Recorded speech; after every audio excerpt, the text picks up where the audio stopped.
오늘 벌써 1년이 다 지났습니다. 그래서 12월 마지막 주일이 되었습니다.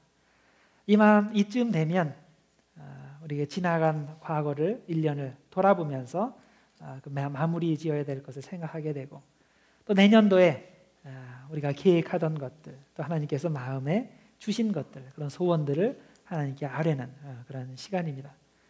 저는 오늘 이 시간에 마지막 주일을 보내면서 제가 무슨 말씀을 드릴까 생각하다가 오늘 골로새서 3장의 말씀을 준비를 했습니다. 이 말씀을 통해서 우리가 올해를 어떻게 마무리 짓고 내년도에 어떻게 하나님께서 택하신 백성으로서 충실하게 잘 살 수 있는지 그것을 함께 생각해보는 시간이 되고자 합니다. 골로새서 3장은 우리가 세상에서 구별된 새로운 신분의 사람, 즉 하나님의 자녀로서 어떻게 살아야 하는지를 가르치고 있습니다. 예를 들어서 1절은 우리가 예수님의 부활을 힘입은 새로운 피조물로서 특별한 신분을 가진 사람임을 강조합니다. 1절에 이렇게 되어 있어요. 그러므로 너희가 그리스도와 함께 다시 살리심을 받았으면, 다시 말해서 그리스도를 통해서 다시 태어났으면 위의 것을 찾으라. 이제부터는 관심을 다른 데 두라. 그런 말씀이죠. 그리고 12절 말씀에는 우리가 얼마나 하나님의 사랑을 받은 특별한 존재인지를 이야기하고 있습니다. 그러므로 너희는 하나님이 택하사 거룩하고 사랑받는 자처럼 긍휼과 자비와 겸손과 온유와 오래 참음을 옷 입으라. 이렇게 말씀을 합니다. 우리가 예전에는 영이 죽고 하나님의 은총 밖에 살았지만 이제는 예수 그리스도를 믿고 예수 그리스도 안에서 우리가 영이 부활했다면 그 부활한 사람처럼, 새로 태어난 사람처럼 그 자격이 합당하게 새롭게 살라는 것입니다. 그래서 옛사람의 악습을 벗어버리고 새 사람의 일을 해야 하는 것이고, 또 하나님께서 택하신 자처럼 그렇게 걸맞게 살아야 되는 것입니다. 이런 맥락에서 오늘 골로새서 말씀은 우리가 벌어야 할 악습들과 우리가 취해야 할 선한 것들, 덕들을 마치 옷에 비유하여 설명하고 있습니다. 우리가 옷이 더러울 때는 옷을 이렇게 벗어버리듯이 우리가 이전에 잘못했던 것들, 잘못 생각하는 그런 악습들, 악한 습성들을 다 옷을 벗어버리듯이 벗어버리고, 하나님께서 우리 마음 가운데 새롭게 심어주시는 좋은 덕목들, 하나님의 좋은 교훈들을 우리가 새 옷을 갈아입듯이 그렇게 입어야 된다, 그런 말씀입니다. 그래서 12절과 13절에 이렇게 말씀을 합니다. 그러므로 너희는 하나님이 택하사 거룩하고 사랑받는 자처럼 긍휼과 자비와 겸손과 온유와 오래 참음을 옷 입고, 누가 누구에게 불만이 있거든 서로 용납하여 피차 용서하되 주께서 너를 용서하신 것 같이 너희도 그리하라. 자, 여기에 보면 여러 가지 우리들이 옷을 새로 입어야 되는 것들을 설명하면서 뒤에 용서에 대한 것을 장황하게, 길게, 자세하게 설명을 합니다. 저는 오늘 그래서 이 말씀 가운데서 그 용서를 강조하고자 합니다. 우리가 한 해를 마무리 짓고 또 다음 한 해를 시작을 할 때 우리들이 한 가지 하고 넘어가야 될 일이 있는데, 그것이 용서해야 될 사람들을 용서하는 것입니다. 우리가 용서에 대해서 생각을 할 때 적어도 세 가지 용서의 측면이 있을 수 있습니다. 첫 번째는 그 용서를 전면 부정하는 겁니다. 용서를 거부하는 겁니다. 제가 수년 전에 잘 아는 그런 분이 있었는데, 어떤 분이 그분한테 아주 대단히 해를 크게 끼쳤습니다. 그리고 나중에 그분한테 찾아와가지고 자기 용서해달라고 얘기를 하는 거예요. 용서해달라고. 그런데 이분은 너무나 그동안에 마음의 상처를 많이 받아서 그분 보고 이렇게 얘기를 하는 겁니다. 하나님은 용서해 주셔도 나는 당신을 용서할 수 없습니다. 그렇게 얘기하는 거예요. 그런데 이와는 비슷한 내용이지만 약간 비꼬는 투로 또 이렇게 이야기하는 사람들도 있습니다. 그 어떤 분이 이제 돌아가시기 전에 그 병상에서 이렇게 얘기를 합니다. 자기를 미워하고 자기를 계속 험담했던 사람들을 향해서 이렇게 얘기를 하는 거예요. 나는 이 죽는 마당에 내가 뭘 용서를 못하겠습니까? 나는 다 용서를 할 수 있습니다. 나에게 이렇게 험담했던 사람들 다 용서해 줄 수 있습니다. 그런데 하나님은 절대 용서 못할 겁니다. 같은 말이죠. 죽는 마당에 다른 것을 다 청산하고 깨끗한 마음으로 천국에 가야 될 텐데 끝까지 용서하지 못하고 그 원한을 풀지 못한다면 얼마나 비극적인 일입니까? 그렇게 용서를 받지 못한 사람에게도 비극이고, 또 용서를 할 수 없는 그 사람도 인생의 비극이 되는 것입니다. 세 번째 우리들이 그 용서에 대한 그 한 측면은 뭐냐면 두 번째 태도죠. 두 번째 용서에 대한 측면이 뭐가 있냐면 용서가 도대체 무엇인지를 제대로 모르는 그런 사람의 경우입니다. 어느 노인이 돌아가시게 되었습니다. 그래서 목사님께서 돌아가신다 그래서 그 노인분을 찾아갔어요. 그리고 이런저런 이야기를 하다가 마지막에 이렇게 말씀을 했습니다. 선생님, 혹시 그 원수들의 문제들은 다 해결하셨습니까? 원한진 것들은 다 해결하시고 지금 가시려고 그러십니까? 그런데 이 노인분이 대답하는 것이 아주 뜻밖의 충격적인 대답이었습니다. 아주 인상적이었어요. 뭐라고 대답하시냐면 나는 원수가 하나도 없습니다. 그러는 거예요. 그 목사님 생각할 때 신기한 거예요. 그래서 물었어요. 선생님 같이 그렇게 다혈질적이고 그리고 평소에 싸우기를 좋아하시는 분이 어떻게 원수가 하나도 없을 수가 있습니까? 비결이 뭡니까? 이렇게 물어보는 거예요. 그러니까 이분이 뭐라고 대답했냐면 내가 원수가 없는 이유가 뭐냐면 나는 원수들을 다 쏴 죽였기 때문입니다. 그 용서에 대해서 전혀 이 개념이 없는 사람이죠. 그렇죠? 아마 자신이 다른 사람들 용서하기보다는 다른 사람들로 수많은 사람들로부터 용서를 받아야 할 사람인 것 같습니다. 용서에 대한 세 번째 측면은 진실한 용서가 뭔지를 알고서 그것을 행하는 차원입니다. 레바논에서 7년 동안 포로 생활을 했던 테리 앤더슨이라는 사람이 있습니다. 이 사람은 용서한다는 것이 진짜 무엇을 의미하는지를 경험한 사람인데 언제 경험을 했냐면 그 전에는 몰랐는데 자기가 이제 포로 생활을 마치고 나서 그리고 나서 해방된 후에 그 사람들을 용서하겠다고 생각을 했을 때 그때 처음으로 용서가 뭘 의미하는지를 알았다는 겁니다. 이분이 천주교인인데 천주교에 다니면서 용서라는 말을 얼마나 많이 들었습니까? 또 성경의 가르침에서 원수까지도 용서하고 사랑하라는 그런 가르침을 많이 받았는데 그런데 이때까지 진짜 성경에서 말하는 용서가 무엇을 의미하는 것인지 알지를 못했다는 겁니다. 그분이 말하는 것은 이것입니다. 근본적으로 말해서 용서는 원수와 상관없는 일이라는 겁니다. 용서는 원수에 대한 얘기가 아니고 결국 자신에 대한 이야기라는 거예요. 용서는 자기 마음속에 더 이상 그 상대방에 대한 분노가 없어지는 그런 상황을 말하는 것이 아니고 내 마음 가운데 분노가 있을지라도 그것을 의도적으로 믿음을 가지고 나의 밖으로 흘려내보내는 것이라는 겁니다. 그런데 이 분노를 계속 놓지 않고 계속 붙잡고 살게 되면 나 자신에게도 가족에게도 다른 사람들에게도 상처가 되고 계속 어려움이 된다는 것입니다. 이 시점에서 우리가 한 해를 마무리하고 다른 한 해로 넘어가는 이 시점에서 우리는 올해보다는 내년이 더 나은 삶, 하나님께서 더 기뻐하는 삶이 되기를 원합니다. 더 성공적인 삶이 되기를 원합니다. 그런데 우리가 이 용서의 문제를 해결하지 않으면 하나님께서 그런 축복을 주실 수가 없습니다. 우리가 오랜 원한과 용서하지 못하는 마음을 가지고 있다면 그것들이 계속 우리의 마음에 무거운 짐이 되고 계속 우리를 억누르게 되고 우리의 생명을 점점 잠식하게 되는 것입니다.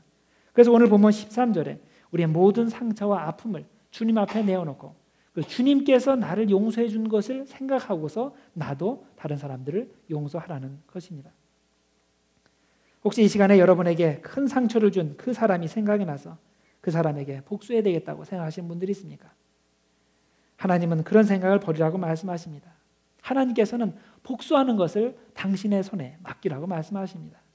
그래서 신명기 32장 35절에 복수는 내 것이라 하나님께서 복수하시겠다는 거예요. 그들의 실족할 그때에 내가 갚으리라. 우리가 보통 복수할 때는 최단 시간 내에 지금 당장 내 손으로 복수를 하겠다 그러는 건데 하나님께서 말씀하시는 것이 복수는 내 거다. 네가 생각하지 마라. 그리고 언제? 우리는 이렇게 생각하죠. 그래요. 내가 복수 안 하겠으니까 하나님께서 처리해 주십시오. 지금 당장. 그것도 아니죠. 하나님의 때에 복수해 주시겠다는 그런 말씀입니다. 그래서 이 시간에 하나님의 말씀에 의지하시기 바랍니다. 원수 갚는 일을 포기하시기를 바랍니다. 원수 갚는 것은 내 일이 아니라 하나님의 일이라는 사실을 명심하시고 사랑으로 용서하시고 선대하시기를 바랍니다. 그러나 개중에 이 말씀을 들으시면서 우리에게 가해지는 불의를 당하고만 있는 것을 용서로 착각하시는 분들이 있을까 봐 제가 부연 설명을 드립니다. 용서는 무조건 참는 게 용서가 아닙니다. 끙끙 앓고 있는 그 상태가 용서가 아닙니다. 예를 들어서 우리가 집이나 학교나 직장이나 아니면 친구 관계에서 부당한 학대를 당하고 있다고 합시다. 이럴 경우에 그런 학대를 참고만 있고 그것을 모른 척하고 지나가는 것은 절대 용서가 아닙니다. 그것은 용서가 아니라 책임 회피입니다. 사실 우리가 아무 저항 없이 계속 그런 부당한 학대를 받아준다면 그것은 더 상황을 악화시킬 뿐입니다. 그 사람에게도 나에게도 아무런 도움이 되지 못하는 것입니다.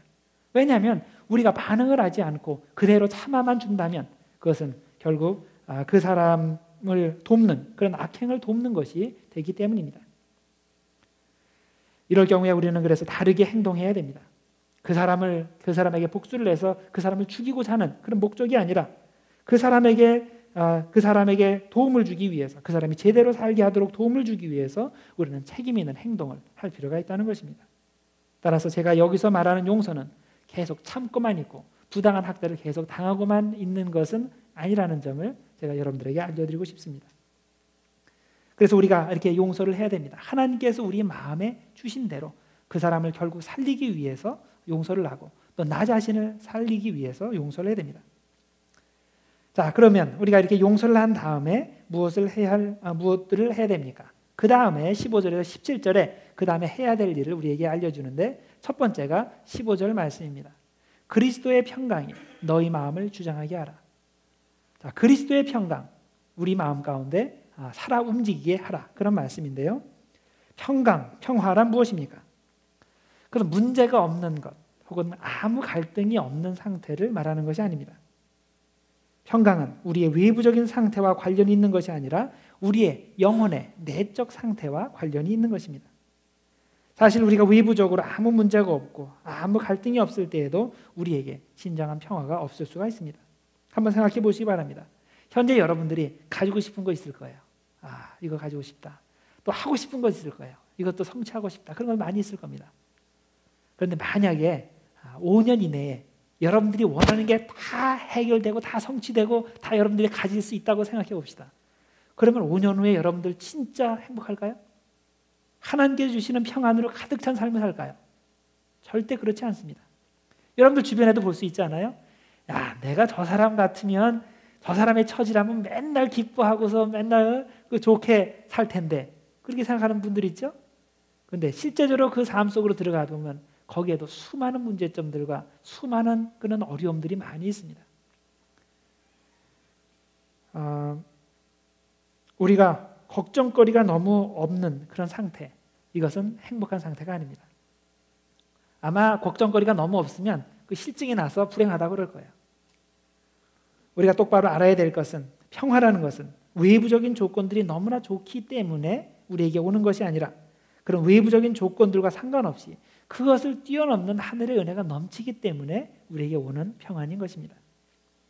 요한복음 16장 33절에서 예수님께서 잡히시기 전에 제자들이 하신 말씀이 있습니다. 이것을 너희에게 이르는 것은 너희로 내 안에서 평안을 누리게 하려 함이라. 세상에서는 너희가 환난을 당하나 담대하라. 내가 세상을 이겨노라.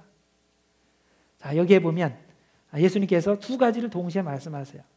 너희가 나를 따르기 때문에 너희는 세상에서 환난을 당할 것이다. 동시에 담대하라. 내가 너에게 평안을 준다. 우리가 인간적으로 생각할 때는 이 두 가지가 같이 갈 수 없는 거예요. 진짜 하나님께서 나에게 평안을 주시려면 그러면 세상에 환난과 어려움과 그런 것들은 없어야 되는 거 아니에요.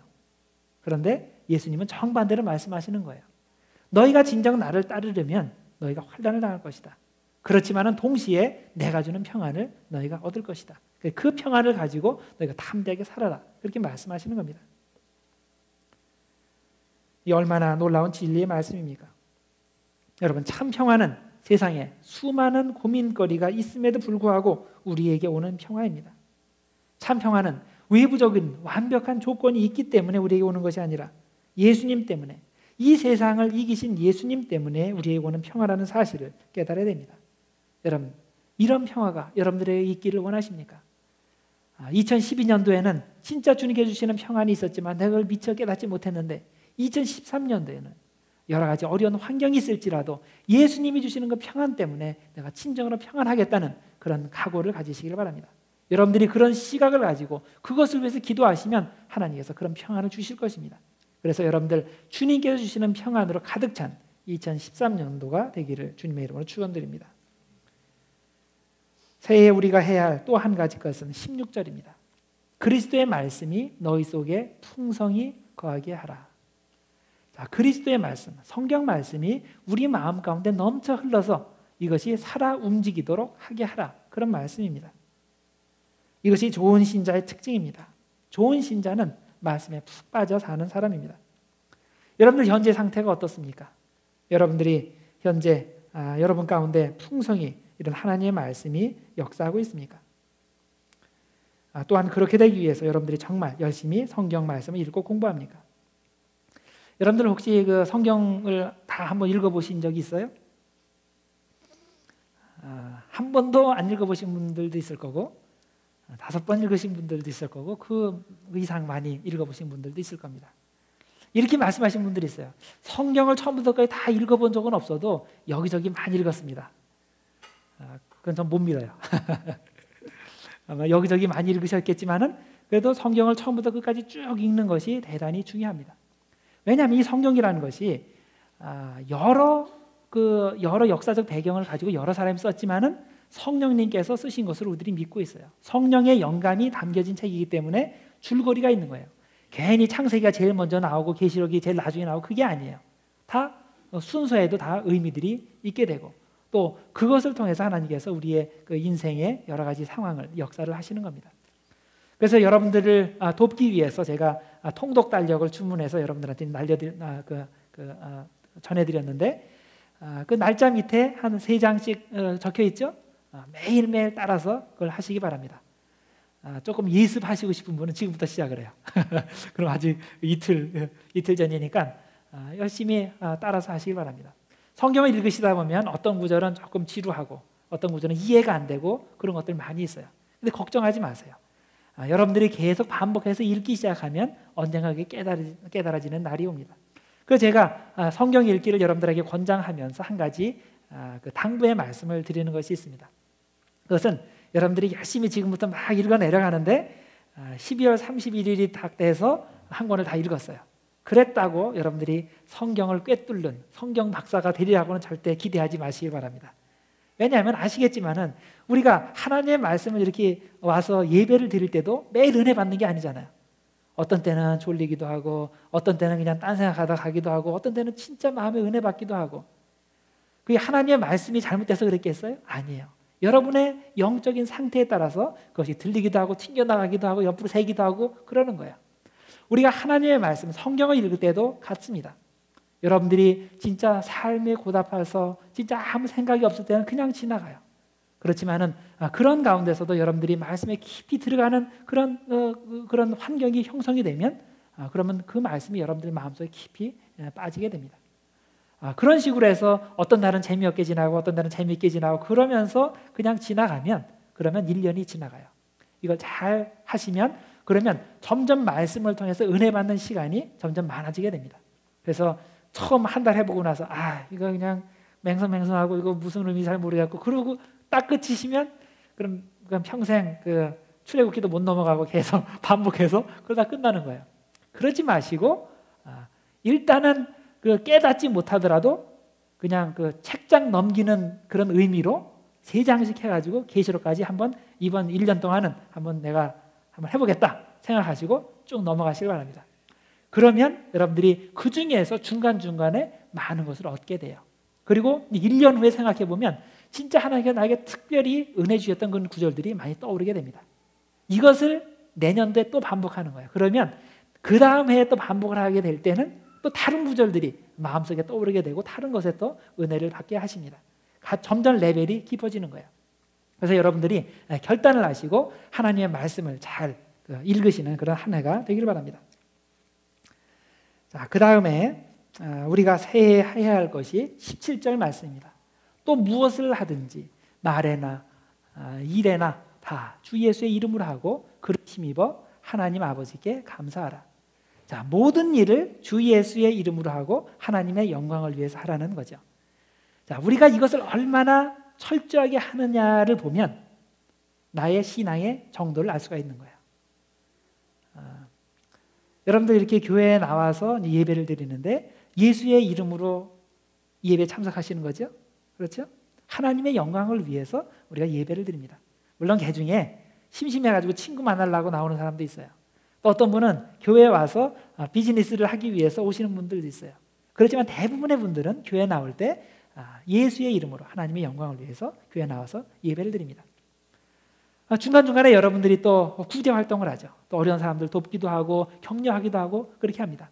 그럴 때 많은 분들이 예수의 이름으로 해요. 괜히 내가 그냥 마음씨가 선량한 사람이 그렇게 하는 게 아니고 예수님께서 그렇게 하라 그랬으니까 그렇게 하는 경우들이 많이 있어요. 자, 그러면 여러분들이 평상시에 친구들이랑 아니면 다른 사람들이랑 얘기하고 관계하고 거래하고 그럴 때도 예수의 이름으로 합니까? 이건 조금 덜 하게 되겠죠? 그런 정도까지도 우리가 예수의 이름으로 하나님의 영광을 위해서 해야 되는 수준까지 가야 됩니다. 한 단계 더 나아가 봅시다. 여러분들 비즈니스 하시죠?